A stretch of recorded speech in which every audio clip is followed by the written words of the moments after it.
Everybody, thank you very much, Nikos, for the introduction. It's first of all, I would like to thank Julio, and you probably heard that before, but it's very hard for a Brazilian to acknowledge that he needs to follow the directions of an Argentinian. And Julio is like, I'm a fan of Julio. And it's a great pleasure to be here. I have some other Argentinians here that I really like Pedro Can. And also, Robert Vitillo represents here the top Argentinian today, who is the Pope, that I also like very much. But let's start by talking a little bit about how, if Brazil is in the way of 1919, right? So we have a concentrated epidemic, which is somehow very different from the region that we are here. And again, it's fantastic to be here 16 years after 2000. I had the pleasure to be here in that Turning Point conference in the year 2000. But Brazil has the type of epidemic that's more usual in the whole world. But basically, it's a concentrated epidemic.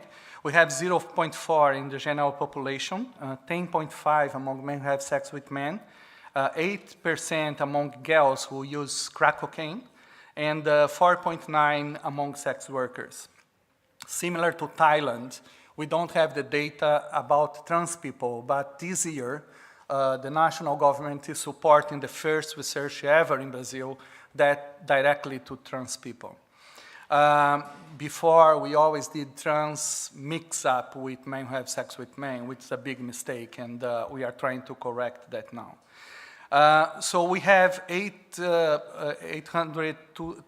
7,000 people living with HIV/AIDS in the country. This is our cascade. The background, the response is almost 100% supported by national budget. This, as most of you know, this is not very common in medium and low-income countries, and this is a big advantage for Brazil. We have HIV/AIDS funds also from states and municipalities. It's not only from the federal government.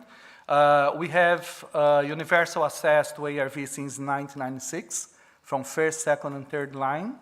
Condom distribution free of charge, a median of 500 million male condoms per year. We also do female condoms.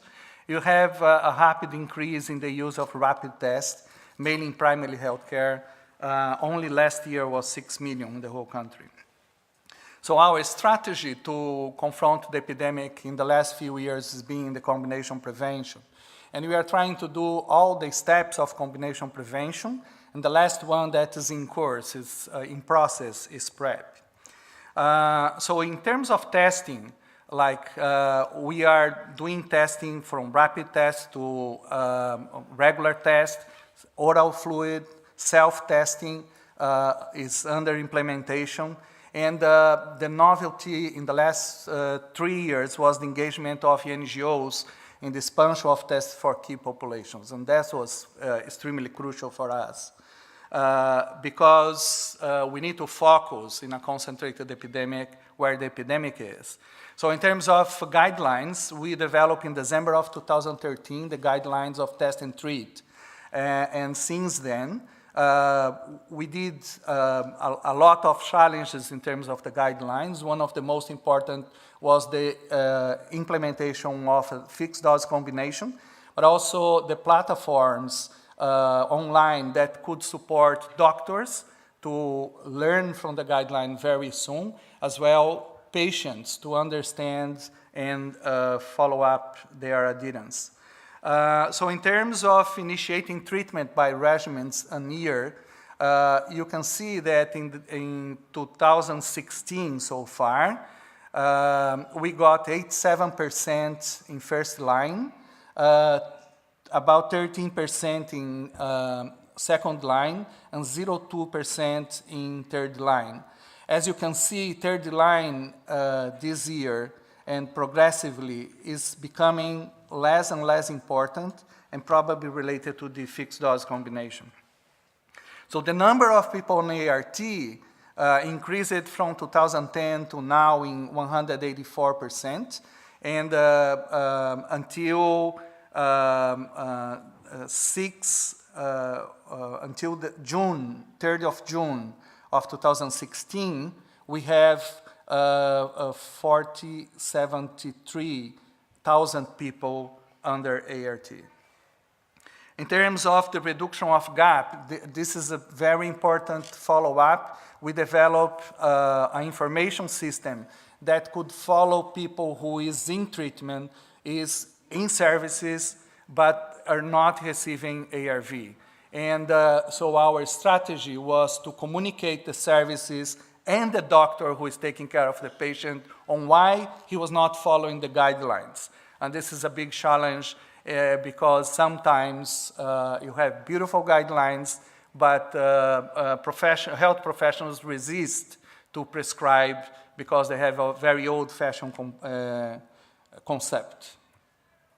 So in terms of treatment gap by year of dispensation of ARV in Brazil, you see that as much as the time passed, we are trying to eliminate the gap, and it's a very big effort to try to get there.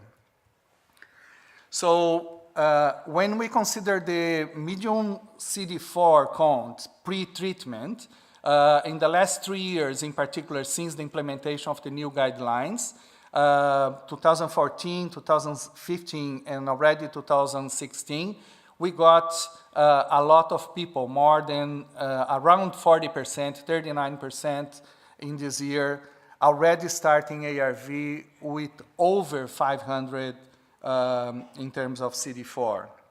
CD4 for us today is basically a monitoring tool for the beginning of, not a question of if we need CD4 for treating, because we are treating all, but at least we know in what level the patient came to service.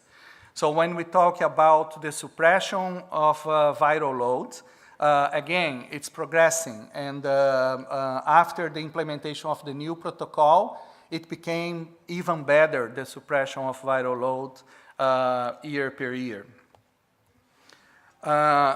We did a change in terms of the guidelines for PEP, for post-exposure prophylaxis, that was in Brazil a long time ago, first for health professionals, later for sexual violence, and more recently after 2012 for all sexual accidents. But last year, in 2015, we did a change. And if you compare the distribution of PEP between 2014 and 2015, we got an increase of 236%. We also developed an app for PEP that people can know wherever they are in the country, where are the services that can provide PrEP. Like people travel a lot inside of the country. People in Brazil like parties, and sometimes they are lost about where to go. So in terms of PrEP, we have 2 big national studies ongoing, supported by the Ministry of Health. I'm going to present one of these studies on Thursday here. But we just developed a PrEP guidelines in May that it's planned to be implemented by December of 2016 as a public policy, and PrEP distributed by the government for those that need.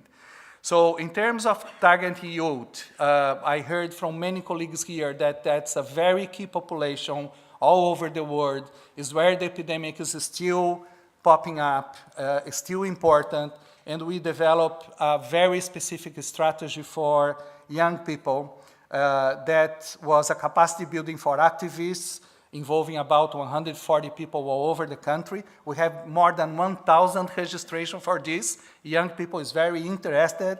We just need to offer. We developed a mass media campaign directly to youth people using hashtag. And in social media, we are doing a lot, including Twitter, Facebook, Tinder, and some other possibilities where we can catch the youth with their language and their style. So this is my final slide, or a pre-final slide, that says where we are in the 1990. We already got 90% viral load suppression, but we still need to do a lot in terms of getting people to treatment. Of course, we are talking about a protocol that says that everybody who is HIV positive needs to be on treatment. And this is the data about everybody who needs to be on treatment. It's not below 500 or below 350, but for everybody. And so 90% on diagnosis, we are very close by. We are around 87%. So my final slide is about the challenges we are facing in the Brazilian politics. And it's a very important moment in Brazil, a strong conservative change in the political scenario in Brazil that you all may have heard of, happened in May of 2016. Congress nowadays jeopardizes some of the historical achievements, such as the right of trans people to use their social name in public health system. In international forums, the government wants to veto public commitments to gay people, people who use drugs, and other key populations. The current Minister of Health, an engineer of the most corrupt political party in the country, and this is not easy to do in Brazil, to find in the ranking who is the most corrupt, but they have more people involved in corruption, openly defends the end of the universal access to health, an achievement of the Brazilian Constitution from 1998, and therefore jeopardized access to ARV, to hepatitis medicines, among the others, and eventually the adoption in the future of novelties such as PrEP. I just want to mention that scientific community, most of the NGOs, and my brave colleagues from the HIV department are trying to resist, and will need your help as international community to keep the great developments that Brazil has in history. Thank you very much.